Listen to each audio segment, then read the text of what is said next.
Welcome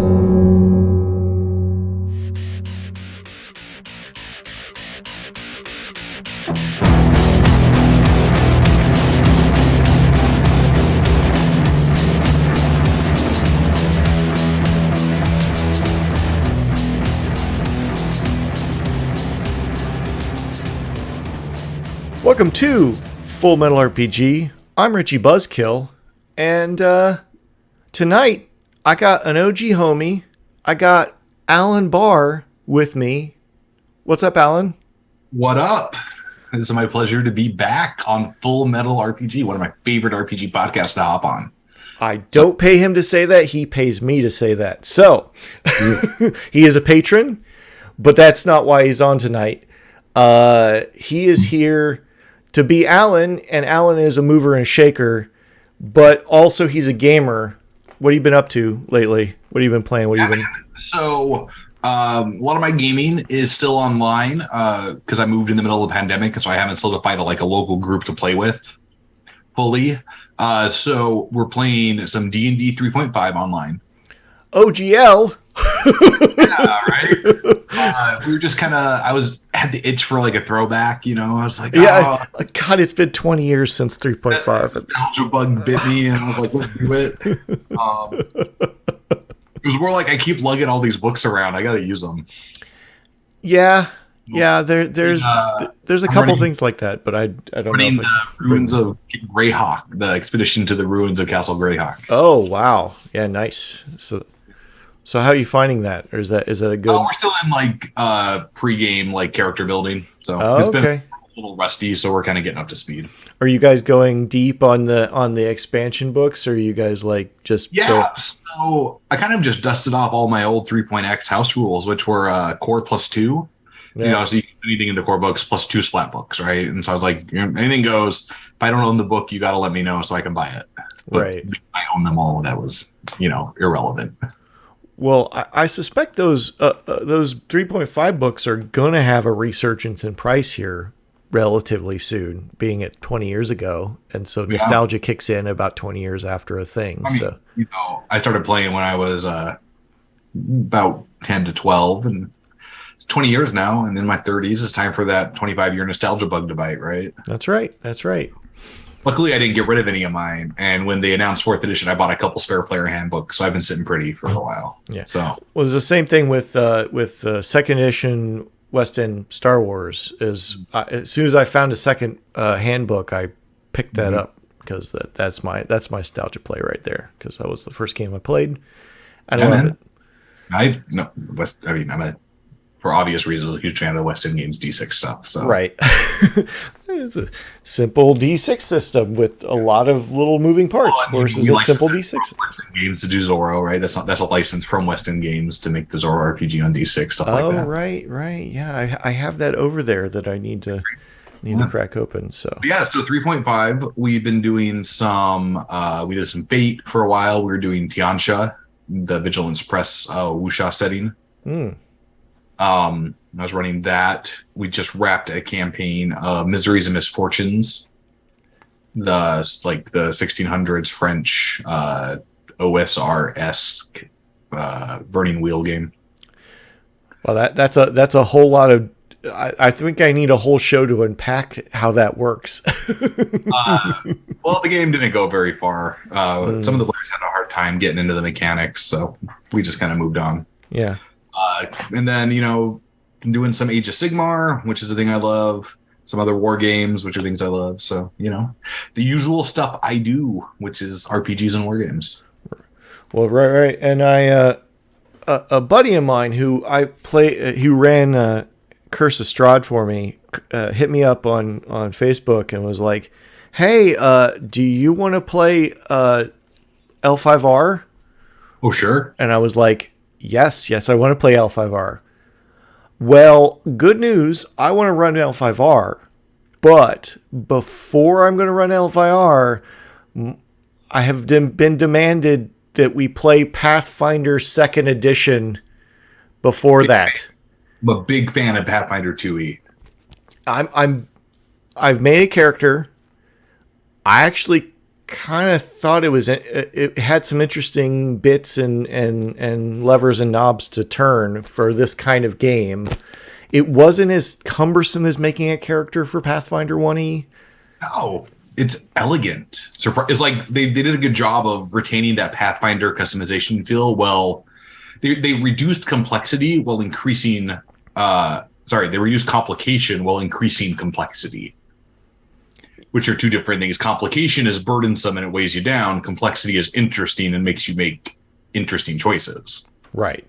They did a really good job of turning those dials in this new edition.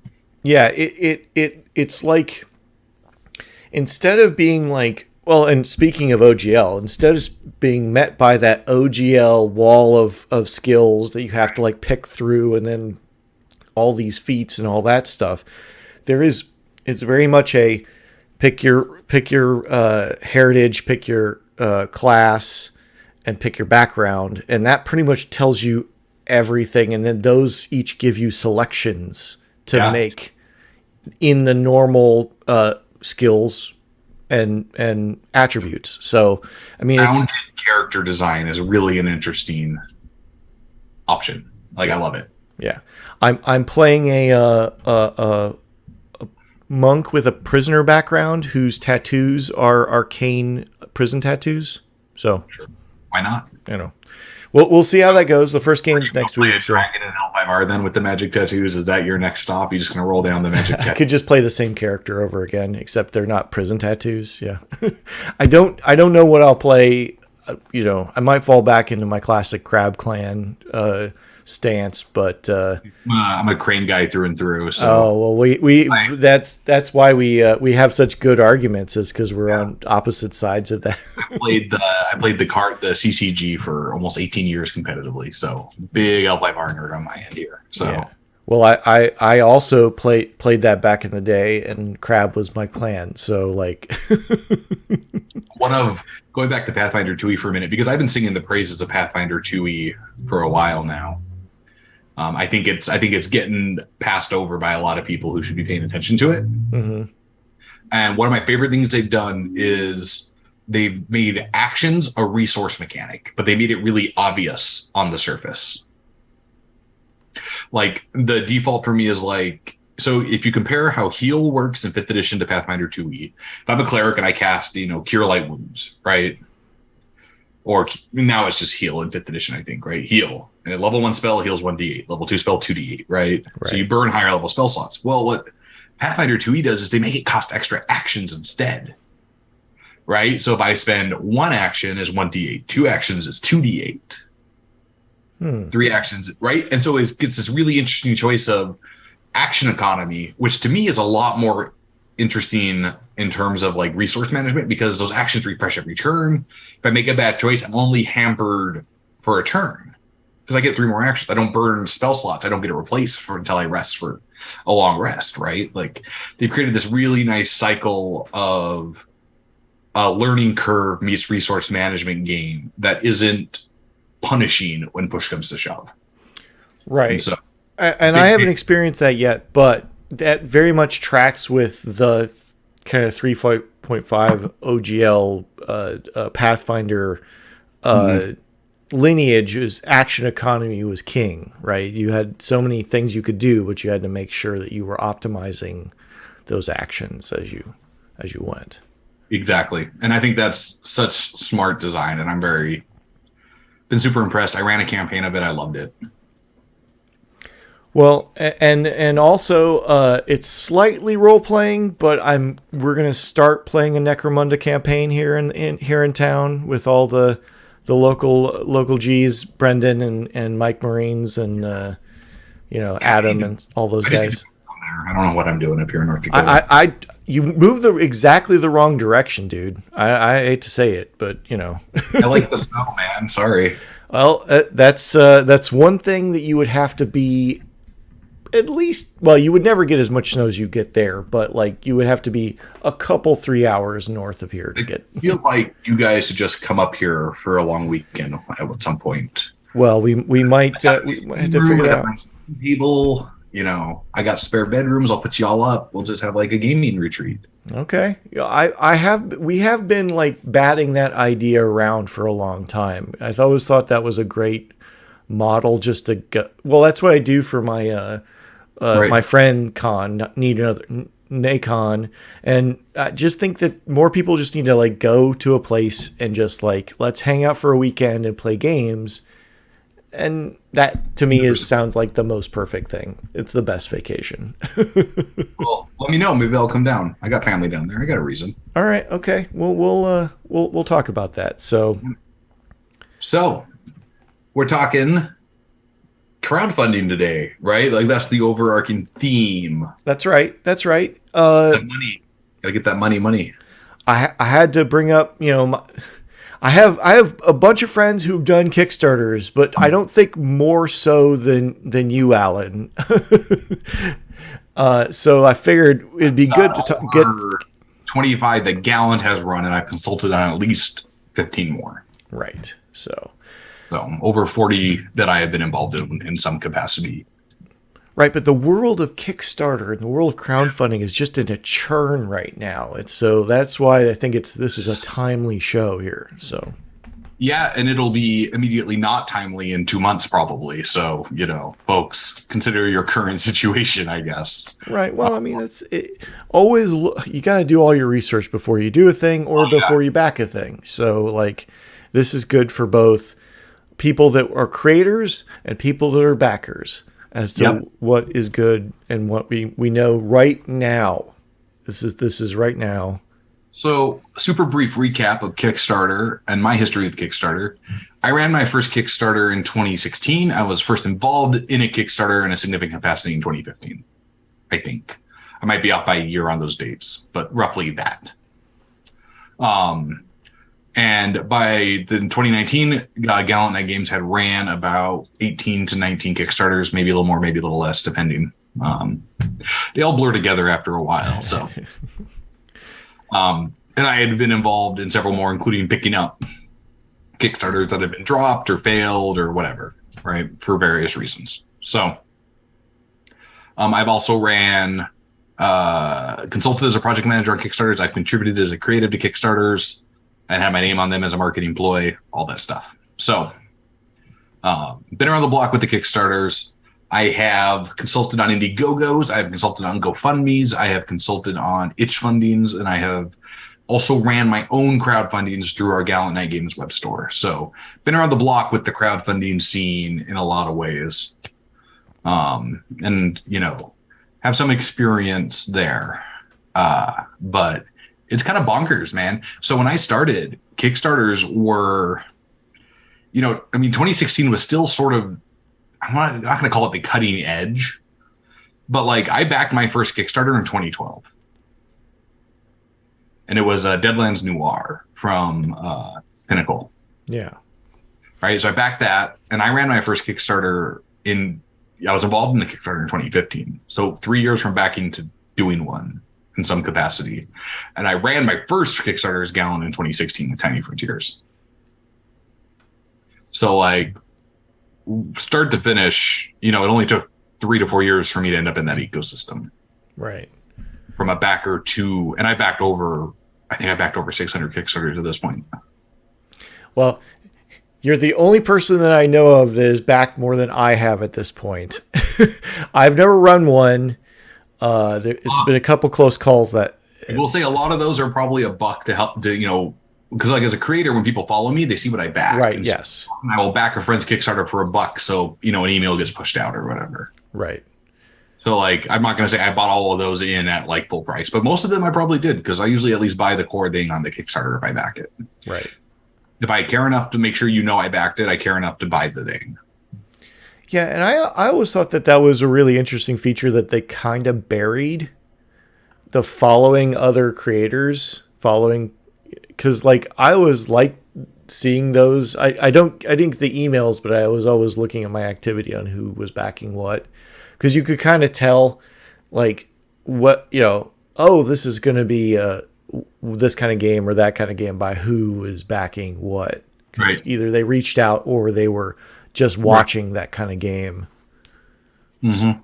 So yeah, and it's interesting. One thing Kickstarter did really well is they turned the idea of crowdfunding into a community experience in a way a lot of other crowdfundings didn't capture, right?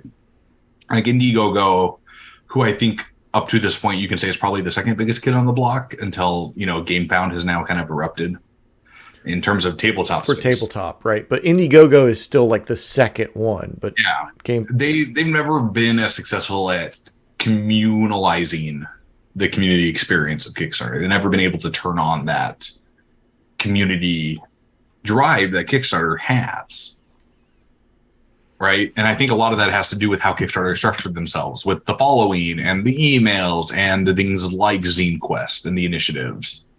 Well, and the comments and they had the recommendation engine, I feel like, or they put a lot of work into kind of a curated experience. Right. And that really helped a lot of people. Plus, when Kickstarter was hot, right, when it was the hottest thing, like, I spent a lot of money when listening to podcasts, because every podcast was about whatever the new Kickstarter was that week.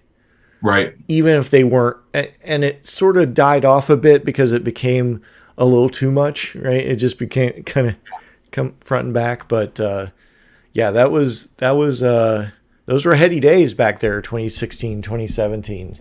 Well, and they even, I would argue they even rolled into early 2020. I remember Zine Quest 2020 hit, and a couple of friends messaged me. They're like, "Are you okay? Does somebody hack your account? Because you just backed like 70 projects." I was like, "No, they all just looked really cool." Yeah. Well, that was the thing, is you really just back that many projects. Yeah, you just have like so many cool things happening at once, and it's like oh man, for the PDF, there's zines, whatever. Yeah. So it's interesting as somebody who I wasn't in Kickstarter at the start, but I was definitely sort of that middle wave, at least in my opinion, the middle wave, that middle generation of Kickstarter creators, and to see how it has moved now, especially since 2020. Over the last couple of years, has been really interesting, and it's been really, I would argue, is probably the biggest hurdle or obstacle maybe to a new creator who wants to fund in the space, is that concept of crowdfunding. And the loss of Kickstarter's dominance is probably both the most harmful in terms of losing the easy way in, right? Because it was easy. There were a lot of resources. Kickstarter was easy to get into. It was, people were giving out advice free, right? There's all these resources and tools, and it was the thing, you Kickstarter, right? That has changed now, and that has fractured the ability to market, to communicate, to crowdfund in a lot of ways. Yeah. Go ahead. I was going to say, like, I feel like that change was starting to happen before they decided to do what I think the reason a lot of people have jumped off, but I feel like that change was happening before that. Like, there was some kind of like building pressure that it was harder and harder to get attention on Kickstarter for littler projects. Yeah. A lot of criticism that was leveled at really big companies that were using Kickstarter, and they were leveled at, this is a pre-order campaign. Like, why aren't you just doing a pre-order campaign for this? And on some levels, that's a fair critique, and on some levels, Kickstarter is a tool that you can't just replicate with a pre-order campaign either, right? Like, it is both a fair and unfair critique, I think. And that makes it really like everything in the world is kind of a complicated, nuanced conversation, right? So, and that discussion goes, what's indie? What's small press? That starts to change. You get all these definitions that are really fluid. And I definitely understand Kickstarter's position of erring on the side of, no, you can use the platform, over saying, no, you're too big now, because that opens a giant can of worms. Who's too big? Is it the amount of money? Is it the number of campaign, right? Like, yeah, I mean, I can see first of all, Kickstarter makes their money off of this, right? And we'll talk about a little bit about how they make money off of these Kickstarters in a little bit. But like I can understand in some respects, being like, and I have said this multiple times. I'm like, all right, really, do we need to have another one of these X campaigns that were, sure, gigantic company comes in and says, hey, we're going to produce this box set. You're going to buy this box set. And it's basically going to be retail.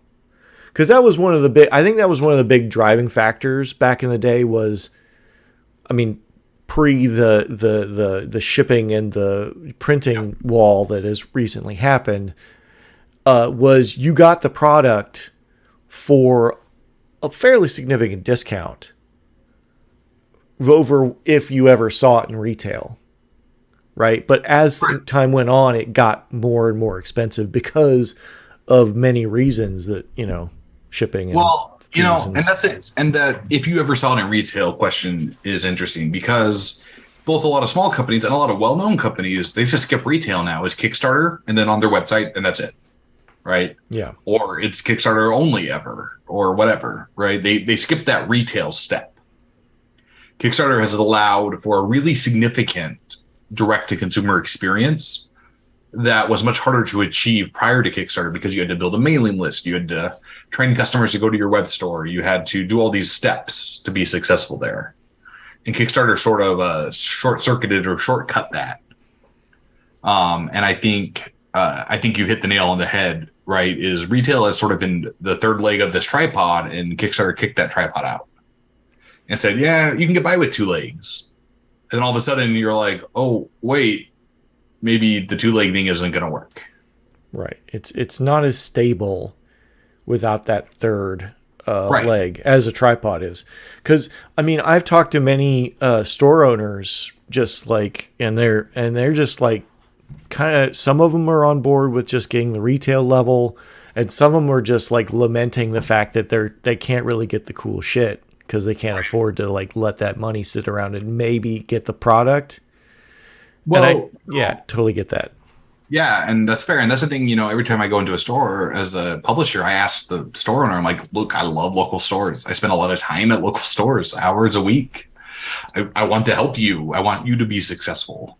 Right. So what do we need to do, to get you to back our Kickstarter? And some of the answers, we just don't back Kickstarters. Fine. I get it. Easier to make a blanket policy. Cool.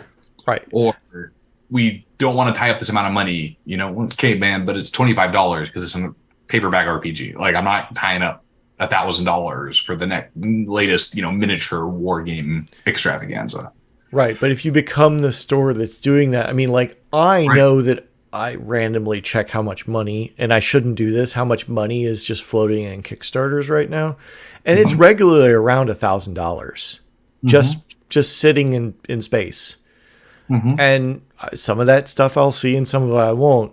And I want to keep the industry going. So I'm somewhat willing to, the bleed is a little okay to me, but I could, as a store, you're on such razor thin margins. Absolutely. But I will also say a $25 margin to get 2 copies of a paperback RPG is, if that's making or breaking your store, you're having a different conversation anyway. Right. Right. And you would have to, and we have a store I know here in town that is, that does, do some of those, like they will get their Kickstarter backed in, but most of them don't. So I think it just sort of depends on who the person run. It's really personal. When I started, we used to run retail levels, and we were able to get stores to back them, but that has just steadily dropped off. Stores almost never back our retail levels anymore, to the point where we've quit offering them because we just never. And we just go with, we'll drop it in retail at the same time we drop it to backers. You can order it, and like it'll be easier for everybody than do a bunch of work for only a half dozen stores. Well, and I think that at least the pattern I see in that is the people that are really excited about the product and are the like those people that are in the know are probably going to back the Kickstarter, and those retailers might be holding these 2 copies of something that, Absolutely. Right. Hoping somebody sees it and thinks it's cool and picks it up, or a Right. friend recommends it, whatever, right? Yeah. And a lot of times a retail store, if you don't have somebody who knows that gaming product, it's really hard to sell just passively, right? Because either the customer comes in knowing what they want at the game store, or the person working the game store knows what to sell the person. And so either your overhead is training the sales guy or person or girl, whatever, right? Or it's hoping you get that passive customer pickup, right? Right. And that's not a reasonable business model in a lot of ways, especially if you're dropping, $1,000 on the latest miniature board game. Which is pretty easy when you get into multiple copies of one of those big kits. Yeah. But definitely, I mean, I've only backed, since the new year in 2022, I want to say I've only backed a half dozen Kickstarters. And I backed, 1 year, I think I backed 200. Like, it has dropped. Yeah. And I've definitely dropped off somewhat to the extent that I took my credit card out of Kickstarter, so that I have to, if I'm back your Kickstarter, I have to enter my credit card information. So it was a bit of an addiction, and I really have to want your thing in order to put my card in. So it's a bit of a slowing down for me, because I just don't, there's a bunch of stuff that just I really, really want, and I'd like it to come in, and then I could feel better about coming back, And I think there's a saturation point as gamers where we get so much stuff we're never going to use that we realize, what am I doing? Right. Oh yeah. And I hit that point, and I have a pretty high tolerance for that point. And, so there's a point where I'm like, I'm starting to go, do I need this? Right. Exactly. Right? And that wasn't where I was 3 to 5 years ago. That's exactly where you don't want to be as Kickstarter, or especially after. And I think it's time to talk about maybe some of the roadblocks that have kind of come up that have made we'll call it the diaspora of funding has kind of spread wide. And I think the big thing that everybody was talking about was the blockchain protocol for doing your own Kickstarter essentially page. Mm-hmm. And I feel like this is a bit of a backlash against the tech bro coin people, the Bitcoin tech bros, rather than, because there's that people found out how much energy it takes to mine these codes and all this stuff. But if you look at what they're talking about, it's a completely different thing. Right. It just uses the underlying idea. But it was just this instant backlash that people just wanted to be mad about, I feel like. But so I will say, first and foremost, I am not educated enough on this topic to have a cohesive, comprehensive, or definitive opinion. I have my opinion, and I know what it is because I've done my reading. I've tried to do research, but my work in the tech industry, which I used to have, was as a project manager, not on software side. So a lot of this is lost on me, or the details fly past me, or what have you, right? Like, this is not a thing I am somebody who can be considered a subject matter expert on in terms of blockchain or NFTs or anything like that, right? Right. As a publisher who uses Kickstarter, what I know is twofold. Earlier in 2021, Kickstarter changed the rules for how many projects you can run that haven't been fulfilled. And when they changed those rules, they didn't publicize that. It was just an internal change. They didn't tell anybody about. To the best of my knowledge, I never saw an email. I only heard about it through a Facebook group where somebody had sent an email and Kickstarter responded saying, hey, we changed this. And then it came out later, like, these are the new rules. And it's that new trusted creator project thing where, like, if you're a trusted creator in this category, you can run 3 projects deep. Or I think you can have 2 unfulfilled projects in tabletop now. But that also doesn't seem to be consistent. Right, because it's the cycle was very much, there were people that were, like yourself, that were doing one after another, like one a quarter or right, whatever. 1 quarter. We were delivering every project. Everything was getting out the door. There was never any issues. Right. Occasional delays due to production, but Right. nothing like we just didn't fulfill projects. But there was definitely I don't think we ever ran more than 3 deep at Gallant, because I was just uncomfortable with it. I'm like, I don't want to run more than, like, I don't want to have this much work hanging over my head. Right. Yes. And part of that is from my time as an associate publisher at Nocturnal, because when Stuart Wick died, he had 10 to 15 projects to finish. Wow. And I was the only employee there, so I was responsible for helping to pick those up and finish them. And I was like, I don't want to do this in my own company too. Right.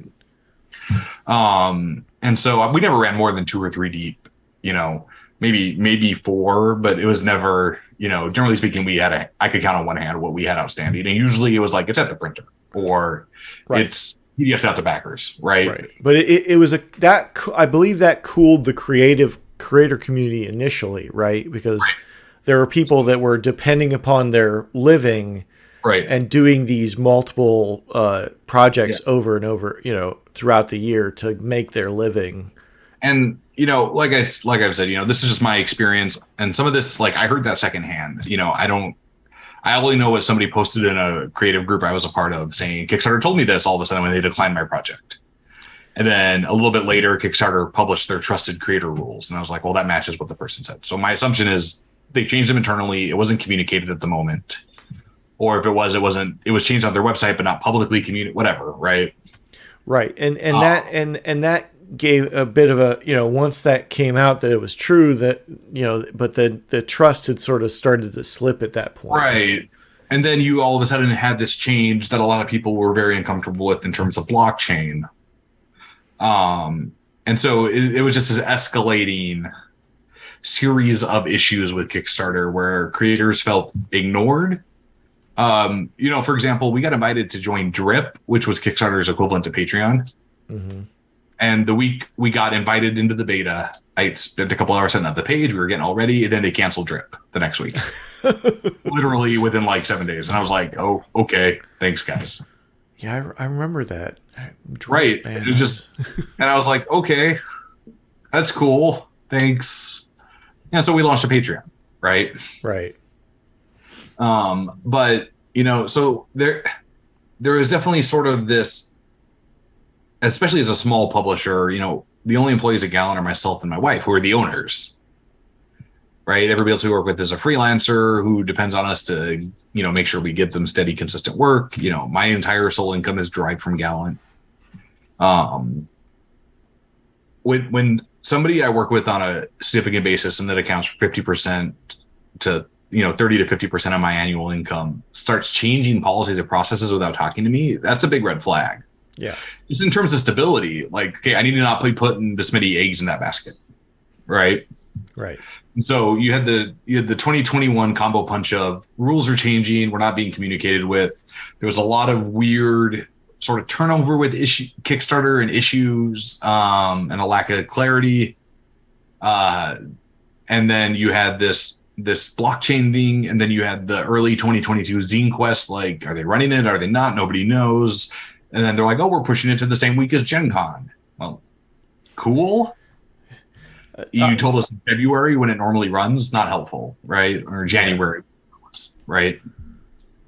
Like, so it was just this sort of escalating, and chances are, if I'm being totally honest, they probably communicated some of this and I missed it, but I'm a one-person show, right? Like, I can only do so much. And then there is a level that's incumbent on them and a level that's incumbent on me, and I am always checking Kickstarter. I'm always in there answering comments. Like, it's not like I'm not in Kickstarter every day. Right. With my projects, answering questions or posting updates, what have you. Right. So if they put a banner at the top, I'm going to see it every day. Yeah. Like, it's not like there's no reason for me to miss it. Well, it also seems like, I mean, obviously, as a business person, yes, you're in there all day. You're going to see that, but there seemed to be what it sounds like is there was maybe a consistency of what was going on, and there was a change of, if I recall correctly, there was a significant change in who was running the game section, right? I think that was 2021 at some point. Luke Crane, who it was the head of games or director of games or something, was no longer there. Yeah. Right. So it was a significant change because if I feel like Luke Crane, who knows the industry, would not have moved Zine Quest to August, right?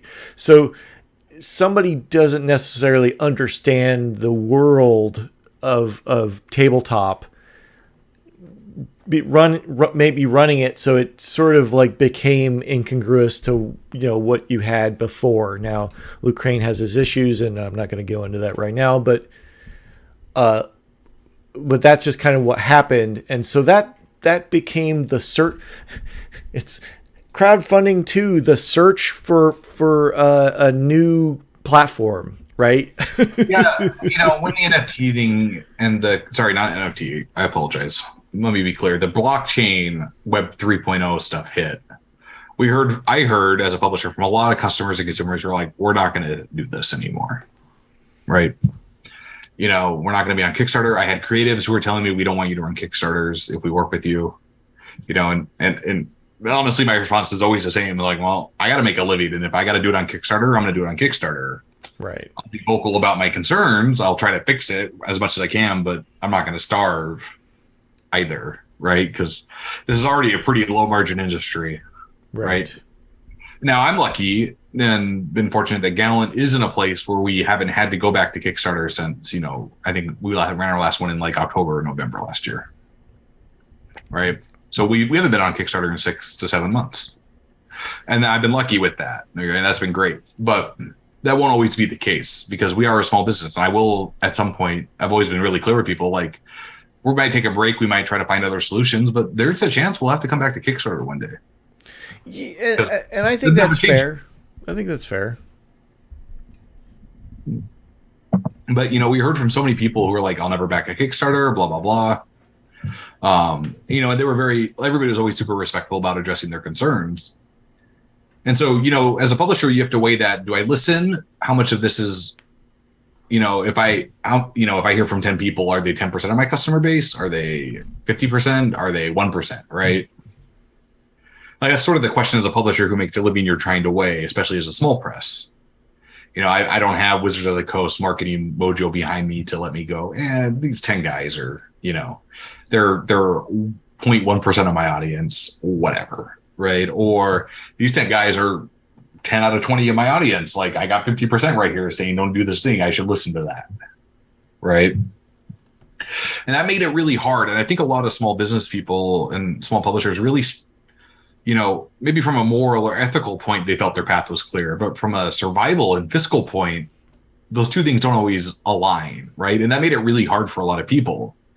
And I think that tension and that stress was what was so impactful about this from Kickstarter.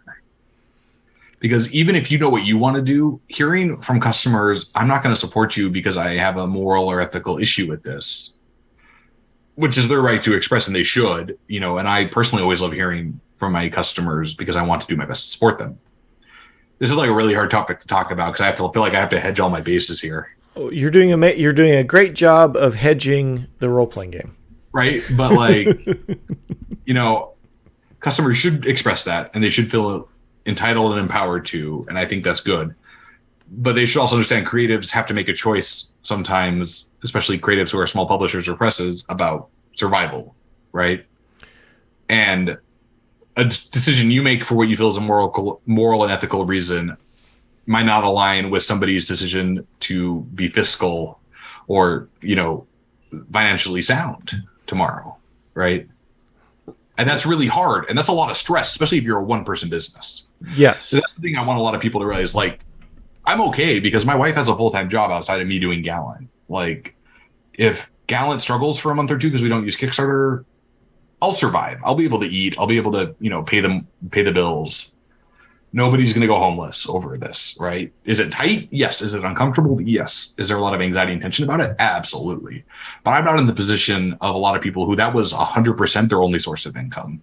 And that tension is unbearable. At my point, it's really anxiety inducing. I can't imagine what it's like when you don't have the safety net I do. Right. And so I feel like yes, it's really important that people feel comfortable using the avenue in which you need, the exchange of these creators. We live in a capitalist society, so these creators should get money for their creations, Right. And they need to eat and live. And Kickstarter was a really good, but it's only been around for like a decade, right? So like, but it still is great. There are still big Kickstarters happening to this day. Yes. Like this Kickstarter has, I think, and we won't know till the end of the year when the numbers come out, right? But I would be surprised if it hasn't declined a little bit in terms of like just, especially in tabletop, in terms of gross like backing numbers. Yeah, I think you're right. I think there will be a decline, but I think that there's still big. I mean, and it might be best to break that into multiple different sectors, but I think RPGs is a very vocal segment of the population about this sort of thing. And you've been on you've heard from many of your customers on these subjects. So, and I really think that, if somebody knows more about this as to why it's bad, please let me know. Okay. But I'm going to get on my soapbox right now and say what they were trying to do was not as bad as you think it was, and go figure it out and tell me why. And this is not Alan. Don't message Alan. Message me. And then I'll talk about it on the show or whatever. But from my perspective, reading this and talking to my tech friends, they say explicitly carbon neutral. It's basically so that, you don't have to go to Kickstarter.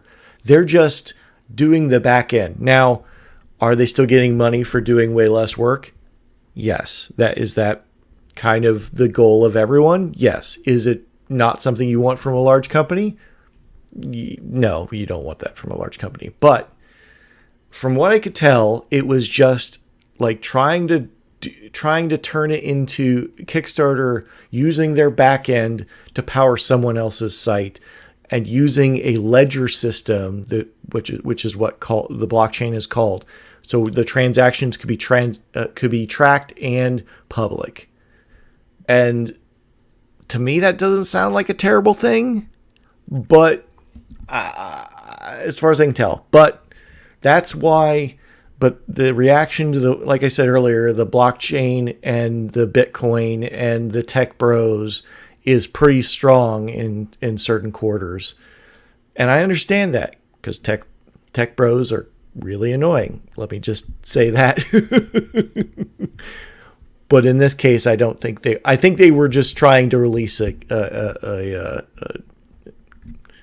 press release, and it kind of backlashed on them. So anyway, but let's talk about what else people can do, and what you've done particular. And I think it's very interesting what your choice has been. Okay. I guess that's as good a time as any to talk about #Gallant funding. So when I started Gallant Night Games, my goal from day one was always to eventually get off a Kickstarter, because I personally don't like depending on other people for my success. There's a reasonable place for resellers or distribution platforms, things like Drive-Thru and Itch and stuff. But I want my customers to have a stake in what we're making, right? And Kickstarter, removed some of that barrier, but it was also a barrier in its own way. And so right around December, when this kerfuffle was happening, we had pulled the trigger on Gallant funding. And just to be clear, this was something we'd been working on for months in advance, like all the way back to, I want to say 2018. Wow. We'd started having these conversations, and it just happened to be that when Kickstarter announced blockchain and we started hearing from people, we decided, well, we were going to do this anyway. This is as good a time as any to, from a cynical perspective, ride the momentum. Now we're the guys trying to change the system, right? And that's powerful in a marketing sense. And I would be disingenuous to pretend that wasn't at least part of my decision-making process. Because, like I'm trying to make a living doing this, and it's a lot of work. So sometimes I'm happy for that shortcut. Sure. And I think it was strange enough, because you were working on it beforehand, that it was easy to, it was easier. I'm sure it was a heck of a stretch to get it out there if it wasn't necessarily when you had time to do this on the schedule already, right? But Gallant Funding is basically on our Gallant Night Games web store, shop.gallantnightgames.com. We have a category called Gallant Funding, which is sort of a pre-order / crowdfunding campaign that we self-manage. Things only get produced if we hit a certain goal. It can be units, it can be currency, right? We need $1,000 or we need to sell 100 copies, right? We can choose that.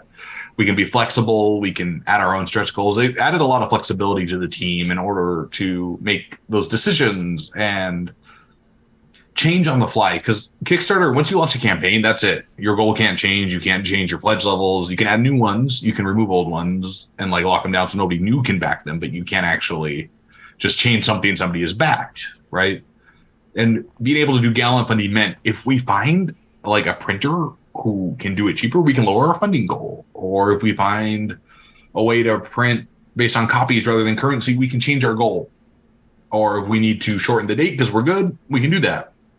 It added a lot of choice to us. But what it also did is it removed Kickstarter's cut. Kickstarter takes a 5% cut. So when you see somebody fund a Kickstarter, you should assume, just generous math, they're probably losing 10% off the top. Because depending on credit cards, it can be anywhere from 8.5% to 10%. So, because 5 goes to Kickstarter, then roughly 3.5 to 5% based on credit cards. And then currency, there's a whole thing. But you should assume they're probably losing 10% off the top. That's a good round number that probably airs with a little bit of margin for them. So when you see that $100,000 Kickstarter, well, they lost 10 grand just to run the Kickstarter, right? So that's gone off the top. Then they're paying taxes on that because they got to pay taxes every year, right? And so what Gallant Funding did is it turned it into just the credit card processing fee for us, as well as a small monthly fee for the software and the plugins and stuff that we need to put it all together. But that small monthly fee in a year is only I think it's $200 and $300. Way less, we've already covered that this year. Right. But you've lowered your overhead for the software end of it. But you've now you've somewhat lost some of those tools we were talking about earlier. Exactly. Right. So that's sort of the downside is the marketing side of this.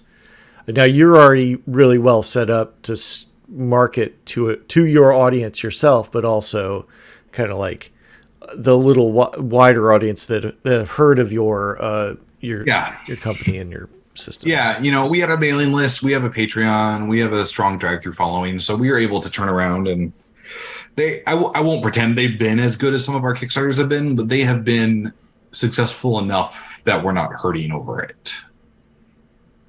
And we haven't ran a major project on it yet, something like a Tiny Cthulhu or a big kind of front end thing. So it's kind of hard to say, but it definitely works really well for things that are simple projects. We're going to print this one book. We're not going to do any stretch goals. It's done. We're ready to go. Right. We just need to print 100 copies. We need to print 250 copies, whatever. Stuff that's that is perfect for Gallant Funding. Because we're able to wrap it around. We did Advanced Tiny Dungeon as sort of an April Fool's gag. Yeah, I've got it sitting right here. Yeah, but that was a Gallant book, right? And we turned that around in 4 weeks. It was great. Yeah, people backed it. We ran it from April 1st to April 15th, and we were shipping copies in May. And we had them all shipped out by the end of May, maybe into June, depending on, because I got COVID, so depending. Right. Yeah. It only took 6 to 8 weeks to get it done and out the door, which is much faster than a Kickstarter. We got to keep a little bit more of the money. The author got paid a little bit more because we were able to give them a better royalty on it. And we're done. That was it. And now we have this product in our web store.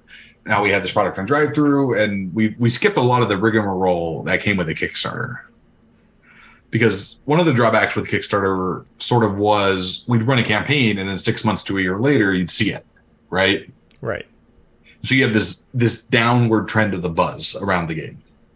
And if you're a big company, well, that's easy to mitigate, right? Or if you have a big IP, that's easy to mitigate. But if you're a small guy, that's really hard because you don't have an unlimited marketing budget. You don't have, or a marketing budget so large to be as, make those problems insignificant.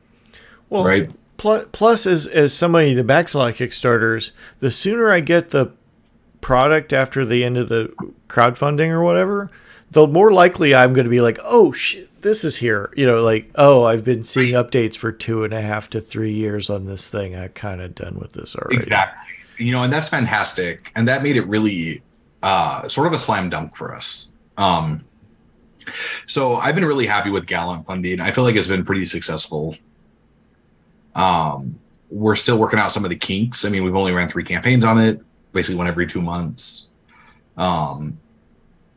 It's not perfect. I would love to, use a little bit of the community because we don't have a way to add comments, and partially I don't want to because I don't want to moderate that. Right.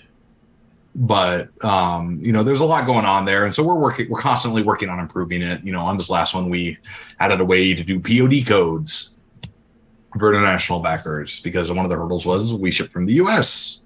Right. And as someone that just shipped a bunch of dice, I'm well aware of what shipping prices are right now. So. Oh yeah. Yeah. So Gallant funding's been something that's really great, and it definitely works, especially for the sort of the small scale book only in and out projects. It's a slam dunk for us. It's as good as a Kickstarter, in my estimation at that point. Right. But okay, now we're going to go into what. So what do you think if you were starting now, right? Mm-hmm. You haven't done any of this amazing work, right? Okay. And you're starting now, like I'm going to start crowdfunding now, right? Sure.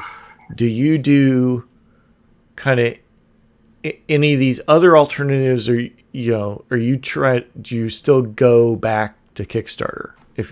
And I understand that this is a hypothetical. Nobody get mad if the answer is Kickstarter. Anyway. I think it's hard to say, right? Like, I think it sort of depends on what your goals are. So when I started Gallant, I could have sold my work to other companies. I could have started as a freelancer, but I started a publishing house from day one because I wanted to control my own destiny, as it were. And I felt that was the best way to do that. And I think that's a different conversation. I don't know if I would do that again, but different conversation. I think I would be hard pressed to do something that's not Kickstarter at this juncture today. Right. I think there are great options. Like I'm intrigued by GameFound. I'm intrigued by this new crowdfunding that's coming out from BackerKit. It's still in beta, so I haven't been able to see anything about it, but it intrigues me. I definitely wouldn't be going to Indiegogo. I probably would start a Patreon differently. I'd start it earlier and then roll into stuff. But I think I would definitely end up with some sort of crowdfunding. And I would probably say it's 75-25 and be a Kickstarter, barring like something I don't know or some dramatic change. Right. Because Kickstarter still is the biggest. It's still got the best reach. It's still got the most tools behind it. I think you're still hard pressed to sort of dislodge that juggernaut from this position at this time. Right. And looking at, for this show, I went and looked at some of the kind of comparisons, and really the fees and the funding and the processing is all kind of in the same area. You're all looking at about, starting at 5% for a cut to the company, and then processing fees and all this other stuff that will end up being like 10% essentially on all of these. So yes, it just sort of depends on Indiegogo seems to be kind of the most, it's the second biggest. It's the most kind of public, probably the most people have interacted with it. Right. Patreon, shout out to patrons. I'll be talking to more of you in a little bit, but that seems to be a very interesting model if you're going to be like a kind of a monthly publisher as opposed to a quarterly or a bigger book publisher. Like doing the patron thing seems to be really interesting, but we do take a 5% cut off of the number that's on the front of the page. I will say our Patreon has been really good to us. Like, that has been a fantastic tool that makes up a significant, in terms of percentage, I would not say significant, but in terms of monthly operating costs and direct community contact, it is invaluable. Right. It's a steady beat, and you get, people get to support in the way of, patrons of old, right? Support these creators, right? I'll be totally frank. Part of the problem with Kickstarter has been for me that it has become sort of a really negative space. When I started doing Kickstarters, people were really, new creator, really positive. Let's support them, push them to the moon, right? Mm-hmm.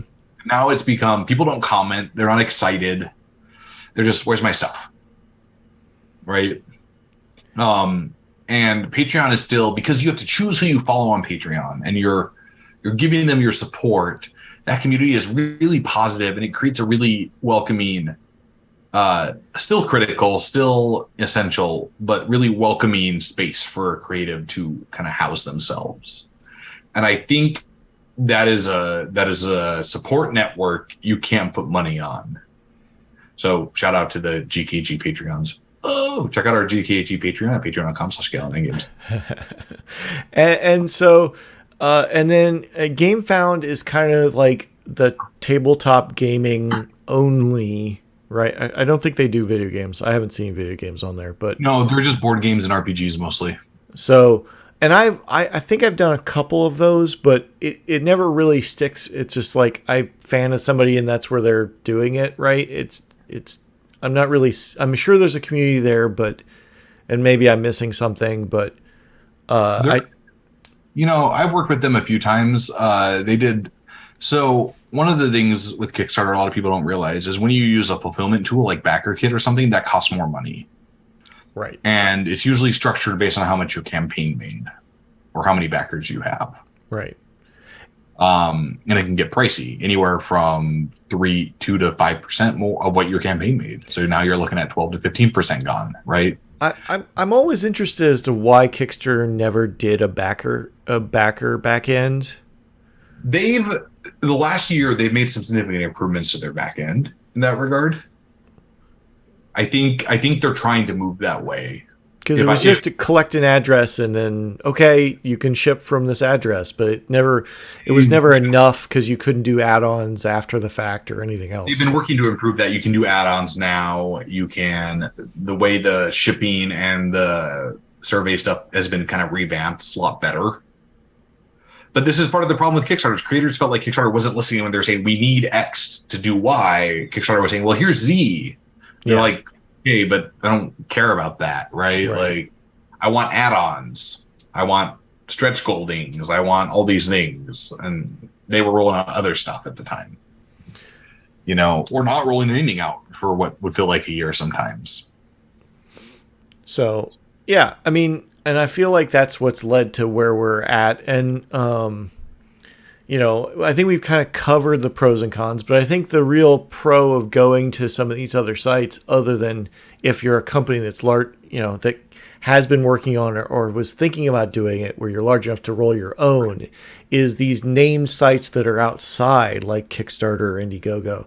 They give people a margin of comfort that they know this brand for new creators, right? Yeah.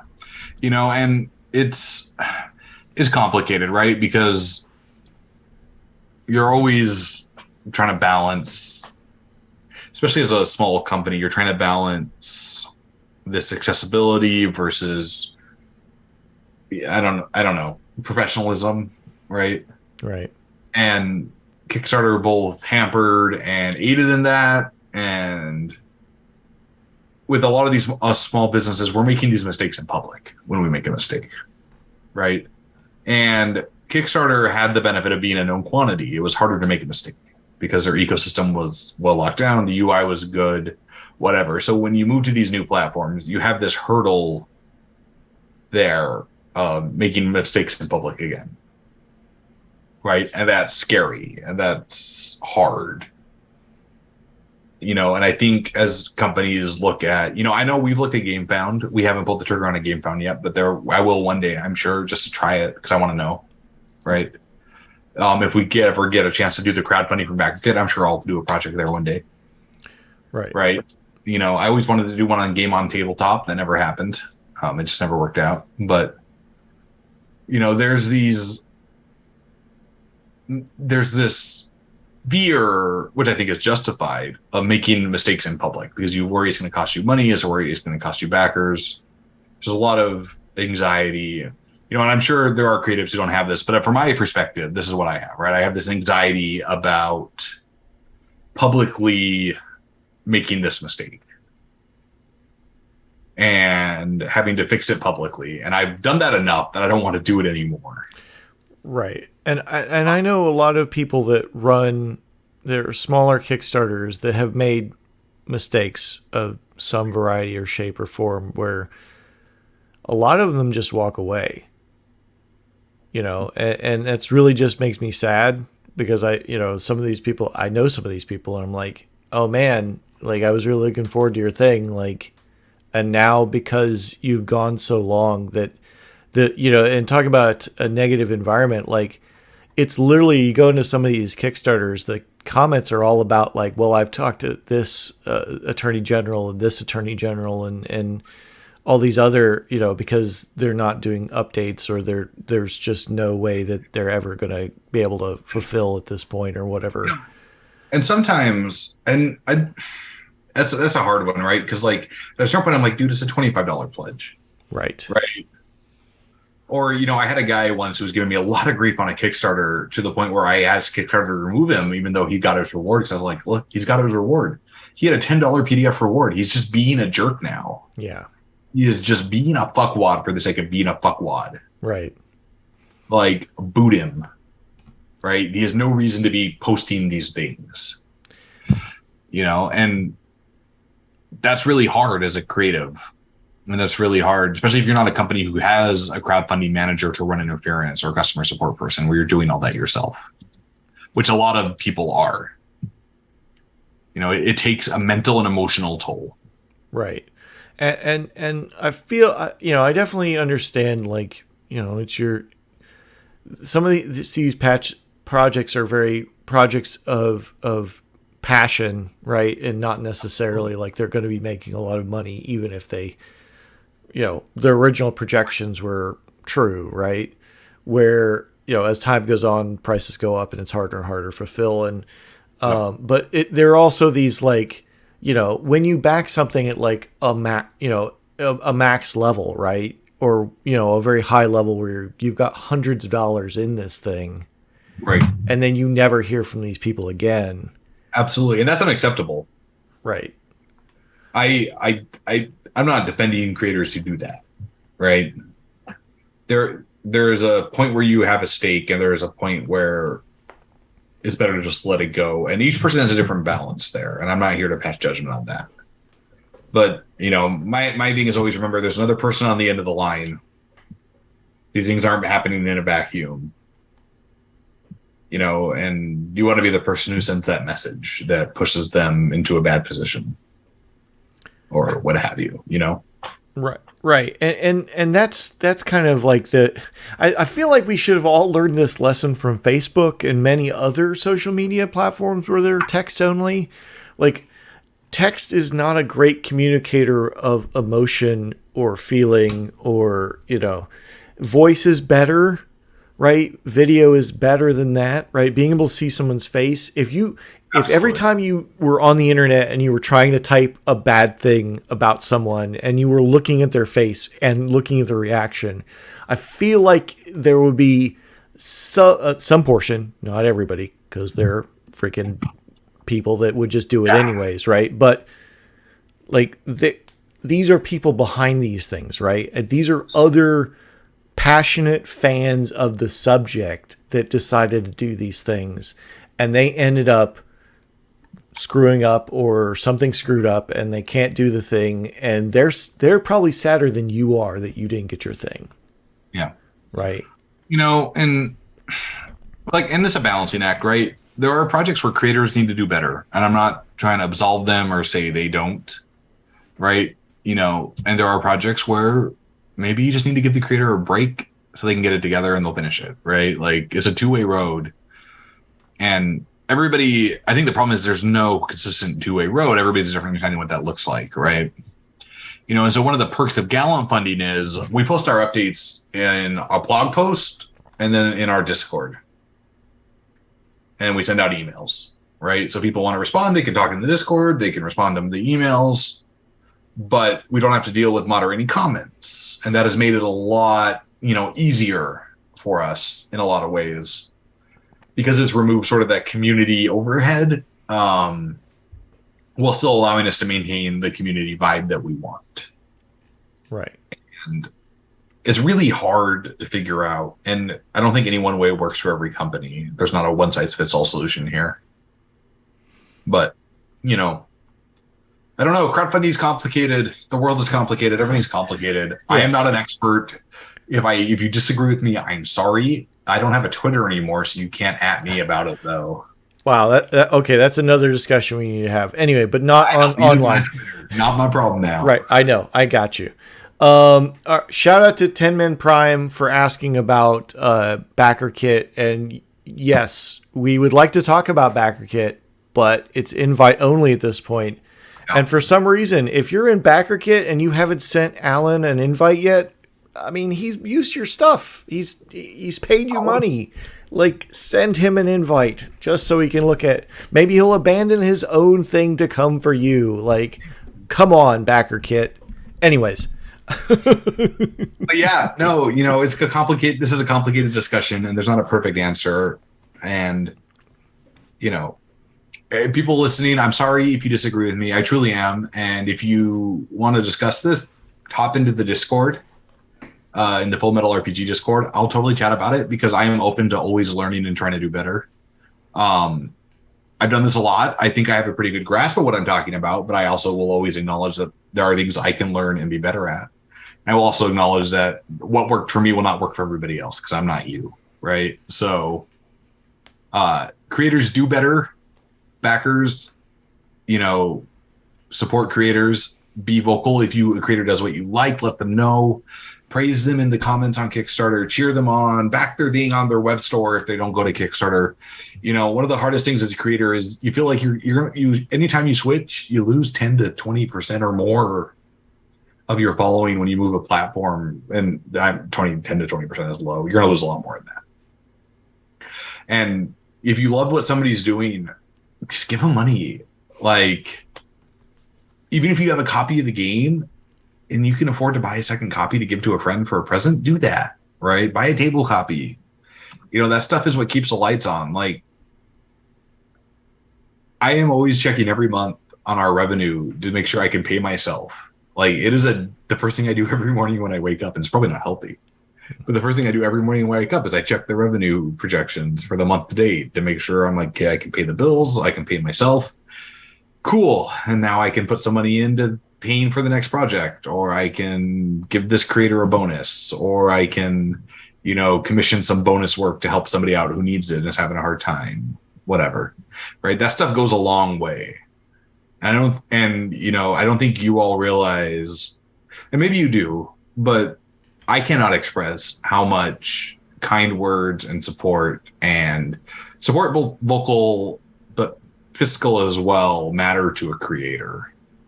Especially one who exists on the lower end of the sort of like the tiers of companies, right? The guys and gals who are trying to do it, by themselves or with a small team or on a shoestring budget. Like, that stuff goes a long way. Well, and yeah, you may think that, the tabletop industry is gigantic, and there are definitely giants, but most of RPGs are produced by 1 to 5 people. I will say Gallant Night Games does pretty well by most standards. Like, it's my full-time job. That's not a thing a lot of companies can do. Right. But we can't afford an employee to help me. Like, we're still just me and my wife who works when she can on the side. Like, and arguably, pretty successful by a lot of people's standards in the game industry. Right. And man, it's a daily anxiety hit. Like, the margins are so low and the effort is so high. I work 80 hours a week to feel like I do 40, and so when Kickstarter is changing their policies, these conversations we're having around crowdfunding, these are things I spend hours a week thinking about and trying to find solutions to and researching, on top of my creative work, on top of my trying to find time to relax, on top of my trying to find time to do other projects. Like, there's a lot that goes into this. Right. Well, Alan, I think it's been a hell of a journey. I really appreciate your honesty as much as you can in an open forum, and I think you've really bared your soul here, and I really appreciate you coming on and talk to me about this. I appreciate your patronage. I appreciate your different just being around. So I thank you very much for being with me, Alan. My pleasure, and I will be here until you kick me out. All right. Well, now that we're through that crowdfunding morass, I kind of want to do some business. So I figure I'd let Alan go, and we can just talk about this for a minute. So shout out to our 2 new patrons. We have 2 new patrons this month. We have Ian. Shout out, Ian. Thank you very much. I really appreciate it. And we have Nick. Now, Nick just became a patron. Nick sent me an email after the last episode, and then we had an hour-long chat, and it was fantastic. This guy, worldly guy, living down in Chile. He was a blast to talk to. Really appreciate you, Nick, and thank you for becoming a patron. I really appreciate it. T-shirts on sale. You can just check Fullmetalrpg for get some merch in your life, and I'm wearing the old school, but that's not on sale. But and I think, oh yes, and I shipped the dice to the patrons that signed up to have those dice sent to them. If you missed that, let me know. I've turned it off for now, but if enough people shout at me, then let me know. Let me say, shipping is not cheap. Anyways, I really appreciate you. I'm working on a show in a couple weeks for RPGs in prison. So I'm going to be asking for questions on that. So if you have some questions, email me in the next week or so, before the 3rd of July, let's say. Before the 3rd of July, email me if you have a question, or I'm going to be asking all the patrons if they have any questions. So I really appreciate you. Thank you very much. Good night. Rah.